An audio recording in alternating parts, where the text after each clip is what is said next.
ಇಂದು ಪ್ರಧಾನಿ ನರೇಂದ್ರ ಮೋದಿ ಅವರು ಸಂಸತ್ತಿನಲ್ಲಿ ಬಜೆಟ್ ಅಧಿವೇಶನದ ಆರಂಭಕ್ಕೂ ಮುನ್ನ ಮಾಧ್ಯಮದ ಮುಂದೆ ಮಾತನಾಡಿದ್ದಾರೆ.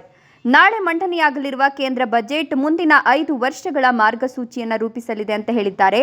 ನಾನು ದೇಶದ ಜನರಿಗೆ ಭರವಸೆಗಳನ್ನು ನೀಡುತ್ತಿದ್ದೇನೆ ಮತ್ತು ಇದನ್ನು ನಾನು ಜಾರಿಗೆ ತರ್ತೇನೆ. ಇದು ನಮ್ಮ ಸರ್ಕಾರದ ಧ್ಯೇಯವಾಗಿದೆ. ಈ ಬಜೆಟ್ ಅಮೃತ ಕಾಲಕ್ಕೆ ಮಹತ್ವದ ಬಜೆಟ್ ಆಗಿದೆ. ಇಂದಿನ ಬಜೆಟ್ ನಮ್ಮ ಅಧಿಕಾರದ ಮುಂದಿನ 5 ವರ್ಷಗಳ ದಿಕ್ಕನ್ನು ನಿರ್ಧರಿಸುತ್ತದೆ. ಈ ಬಜೆಟ್ ನಮ್ಮ ವಿಕಸಿತ ಭಾರತದ ಕನಸಿಗೆ ಬುನಾದಿಯಾಗಿದೆ ಅಂತ ಹೇಳಿದ್ರು. ಬಜೆಟ್ ಅಧಿವೇಶನವು ಆಗಸ್ಟ್ 12ರವರೆಗೆ ನಡೆಯಲಿದೆ. ಕೇಂದ್ರವು 90 ವರ್ಷಗಳಷ್ಟು ಹಳೆಯದಾದ ಏರ್ಕ್ರಾಫ್ಟ್ ಕಾಯ್ದೆಯನ್ನು ಬದಲಾಯಿಸುವುದು ಸೇರಿದಂತೆ 6 ಮಸೂದೆಗಳನ್ನು ಮಂಡಿಸುವ ನಿರೀಕ್ಷೆ ಇದೆ. ಜಮ್ಮು ಮತ್ತು ಕಾಶ್ಮೀರದ ಬಜೆಟ್ಗೆ ಸಂಸತ್ತಿನ ಅನುಮೋದನೆ ಪಡೆಯುವ ಸಾಧ್ಯತೆ ಇದೆ ಅಂತ ಹೇಳಲಾಗ್ತಾ ಇದೆ.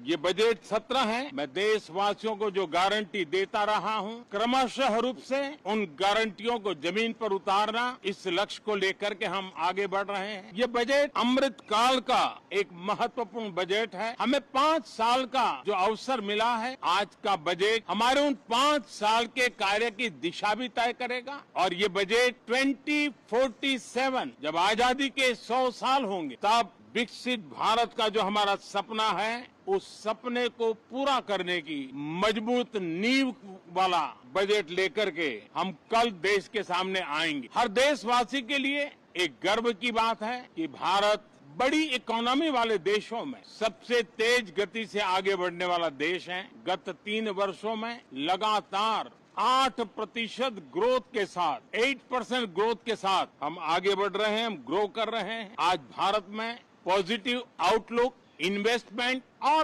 परफॉर्मेंस एक प्रकार से अपॉर्चुनिटीज की पीक पर है। ये अपने आप में